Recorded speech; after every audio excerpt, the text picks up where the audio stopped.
दोस्तों, अगर राजनीति परसेप्शन का खेल है तो नरेंद्र मोदी इस परसेप्शन में कहाँ हैं? एक ऐसा दौर था, एक ऐसा वक्त था जब नैरेटिव मोदी गढ़ते थे और बाकी लोग उसको फॉलो करते थे। लेकिन ये दौर 2024 के लोकसभा चुनाव के दौरान हमने टूटते देखा और अब तो वो दौर लगता है पूरी तरह से खत्म हो गया है, क्योंकि जो काम नरेंद्र मोदी को करना चाहिए वो काम तो राहुल गांधी कर रहे हैं। दोस्तों, राहुल गांधी को लेकर एक नया कार्यक्रम सामने आया, एक नई जानकारी सामने आई है। दोस्तों, 24 तारीख को यानी कि कल राहुल गांधी पुंछ जाने वाले हैं। ये देखिए, जयराम रमेश ने शेयर की खबर। लोकसभा में विपक्ष के नेता श्री राहुल गांधी कल यानी 24 मई को पुंछ का दौरा करेंगे, जहां वो हाल में ही पाकिस्तान की गोलीबारी में मारे गए लोगों के शोकाकुल परिवार से मुलाकात करेंगे। इससे पहले 25 अप्रैल को वे श्रीनगर गए थे, जहां उन्होंने पहलगाम में हुई बर्बर आतंकी हमले में घायल लोगों और अन्य संबंधित पक्षों से मुलाकात की थी। उन्होंने उपराज्यपाल और मुख्यमंत्री से भी भेंट की थी। यानी कि कल राहुल गांधी होंगे पुंछ में। अब पुंछ क्यों दोस्तों, जम्मू कश्मीर का जो जम्मू डिवीजन है उसमें आता है पुंछ। पुंछ वो इलाका था जहां पर जब सीजफायर नहीं हुई थी और ऑपरेशन सिंदूर को लेकर भारत की सेना ने ऑफिशियल प्रेस कॉन्फ्रेंस कर दी थी। उसके बाद जब पाकिस्तान ने हमला करना शुरू किया था और लगातार गोलीबारी बढ़ा दी थी, तब पुंछ में बहुत ज्यादा गोलीबारी की गई थी पाकिस्तान द्वारा। और दोस्तों, इस बर्बरता में वहां पर जो स्थानीय लोग थे उसमें बहुत लोगों की मौत हुई। देखिए, ये जो 8 मई की खबर मैं आपके लिए लेकर आई हूँ, एलओसी पर लगातार फायरिंग उस वक्त हो रही थी और 18 लोगों की जान चली गई थी। वहीं के लोकल लोग थे, सब 18 लोग। और उनमें से सबसे दुखद जानते हैं क्या था? बहुत बच्चे थे, महिलाएं और बच्चे बहुत थे। दोस्तों, दिक्कत ये थी कि इन लोगों को पता नहीं था कि इस तरह गोलीबारी बढ़ सकती है। कईयों के घर तबाह हो चुके हैं। अब दोस्तों, उनसे मुलाकात करने के लिए राहुल गांधी जाने वाले हैं पुंछ में। अब राहुल गांधी श्रीनगर जाएंगे कि नहीं जाएंगे तो मुझे पता नहीं, लेकिन हमको भूलना नहीं चाहिए कि जब ये आतंकी हमला हुआ था पहलगाम में तो भी राहुल गांधी गए थे, लेकिन उस वक्त वो उनका जो पूरा दौरा था कश्मीर में था। और ये जो दोस्तों पुंछ आता है, ये जम्मू डिवीजन में आता है, जम्मू के इलाके में आता है। दोनों बिल्कुल अलग अलग मामले थे। एक आतंकी हमला जिसमें घायलों से मिलना, मुख्यमंत्री से मिलना, एलजी से मिलना, वहाँ के स्थानीय व्यापारियों से मिलना, ये सब कुछ राहुल गांधी ने किया था। लेकिन उसके बाद हालात बदल गए।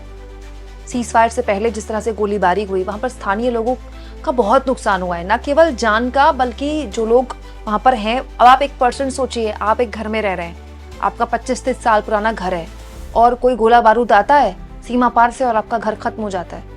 अब उन लोगों को पता नहीं मुआवजा मिला होगा नहीं मिला होगा, और मुआवजा ऐसे मामले में मिलता भी नहीं है, तो वो कैसे कोई अपना दोबारा घर खड़ा करे? कोई घर खड़ा करना मजाक तो है नहीं। किसी की दुकान खत्म हो गई, दुकान में कोई गोला बारूद गिरा और दुकान नेस्तनाबूत हो गई। अब बताइए, आदमी तो बर्बाद हो गया ना। दूसरा, किसी के घर में किसी का अपना चला गया, ये तो ऐसी क्षति जिसकी पूर्ति हो ही नहीं सकती। दुकान और मकान तो फिर भी खड़ा हो सकता है, जान चली गई तो उसकी पूर्ति कैसे होती है? तो इस पूरे के पूरे मसले को लेकर उस वक्त भी ये सवाल उठे थे कि जब आपको पता था कि पाकिस्तान रिटेलिएट कर सकता है और ऑपरेशन सिंदूर अपने चरम पर था, ऑपरेशन सिंदूर की कार्रवाई शुरू हो गई थी, तो आपने उन इलाकों को खाली क्यों नहीं करा दिया? उस वक्त जब वहां पर रिपोर्टर्स गए, वो यही शिकायत कर रहे थे, जितने भी स्थानीय लोग थे वो कैमरे के आगे यही शिकायत कर रहे थे कि हमको पता चल जाता तो हम अपने इलाके खाली करके चले जाते। क्योंकि ये देखिए, ये लोग हैं, ये सीमा से सटे हुए इलाके हैं, तो इनको इस तरह के हमलों के में कैसे रिएक्ट करना है इसकी जानकारी होती है पहले। इनके लिए वहाँ बंकर्स पहले से ही बने होते हैं, या फिर अपने घर छोड़कर इनको कहाँ जाना है इनको ये भी पता होता है। तो बहुत से लोगों की यही शिकायत थी कि वक्त पर अगर उनको बता दिया गया होता तो ना तो इतना जानमाल का नुकसान होता, और होता भी तो शायद कम होता। तो ये तब भी सवाल उठे थे। लेकिन हमारे देश में क्या है, पूरा का पूरा जो मीडिया नैरेटिव है वो ऑपरेशन सिंदूर के इर्द गिर्द था, जो कि सही भी था, क्योंकि दोस्तों उस वक्त हम युद्ध में चले गए। और दोस्तों, जब देश युद्ध में होता है तो फिर तो कोई सवाल उठाया नहीं जाता, ना सरकार से ना प्रशासन से।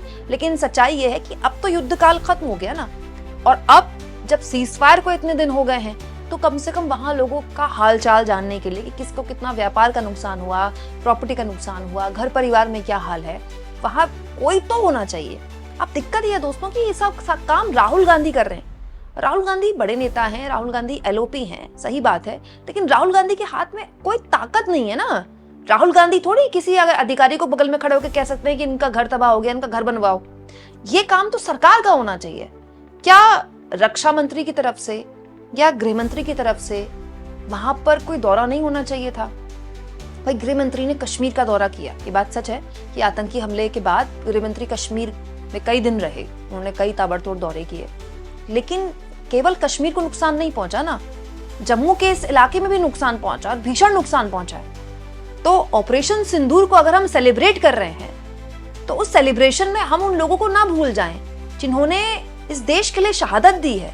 दोस्तों वो कोलेट्रल डैमेज नहीं है, किसी की जान गई है। दोस्तों वो जो 26 लोग आतंकी हमले में जिनकी जान गई, जिनको कत्ल किया गया धर्म पूछकर, वो भी हमारे देश के नागरिक हैं, उनके लिए भी हमारा दिल धड़कता है, उनके लिए भी हमारा दिल रोता है। ठीक वैसे ये लोग भी हमारे देश के नागरिक हैं। अगर इनके साथ गलत हुआ तो इनकी भी जख्मों पर उतना ही मलहम की जरूरत है, इनको भी हमारी उतनी ही सपोर्ट की जरूरत है। लेकिन इस पूरे के पूरे परसेप्शन में उन लोगों को बिल्कुल दरकिनार किया जा रहा है, उन लोगों को बिल्कुल साइडलाइन किया जा रहा है जो उस दौरान पाकिस्तान की गोलीबारी का शिकार हुए। दोस्तों आपने मोदी की बीकानेर की रैली में वो जो नसों में गर्म सिंदूर वाला उनका भाषण था वो सुना होगा, मुझे आपको दोबारा उसको सुनाने की जरूरत नहीं है। आप जरा मोदी का वो भाषण एक बार मेरे कहने पर दोबारा सुनिएगा, सुनने के लिए नहीं, देखने के लिए। चाहे तो मोदी का जो ऑडियो है उसको म्यूट कर दीजिएगा, उसके जरिए आप देखेंगे मोदी का चेहरा पढ़ने की कोशिश कीजिएगा। दोस्तों प्रधानमंत्री इस तरह के भाषण देते रहे हैं, 56 इंच का सीना ना, सीना ताने खड़ा हो, माँ भारती का लाल, और उसके बाद ये रगों में नसों में गर्म सिंदूर।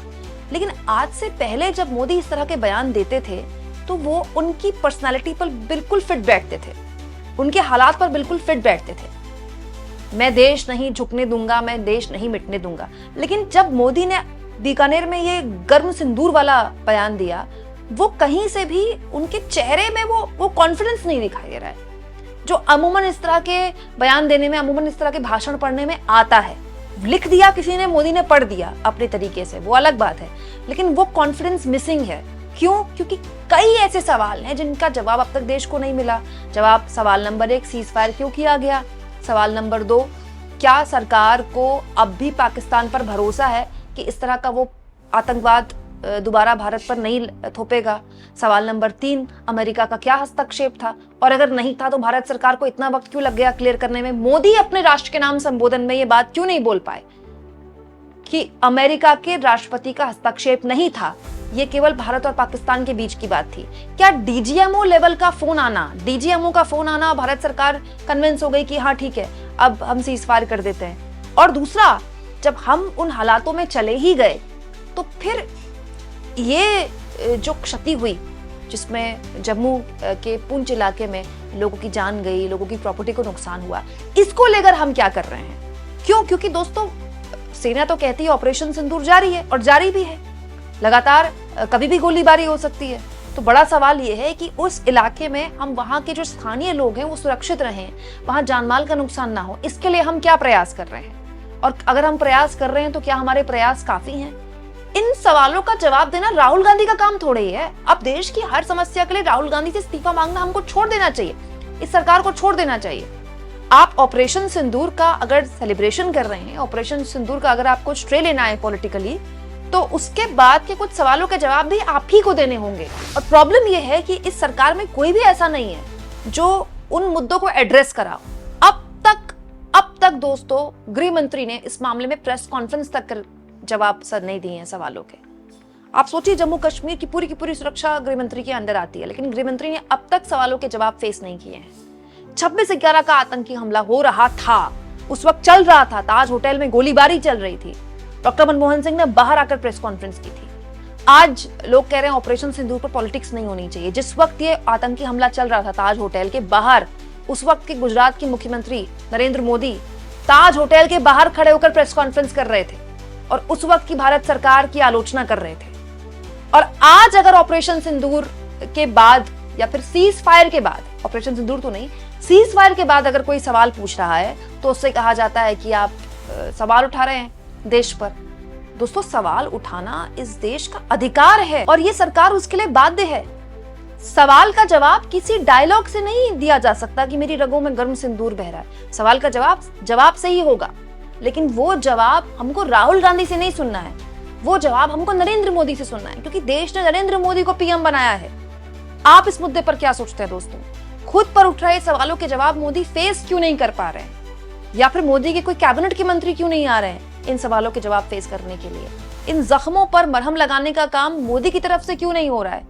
क्या मोदी अपने किसी भाषण में पुंज के लोगों के बारे में बात नहीं कर सकते थे? क्या इन लोगों की जान नहीं है? क्या ये भारतीय नहीं है?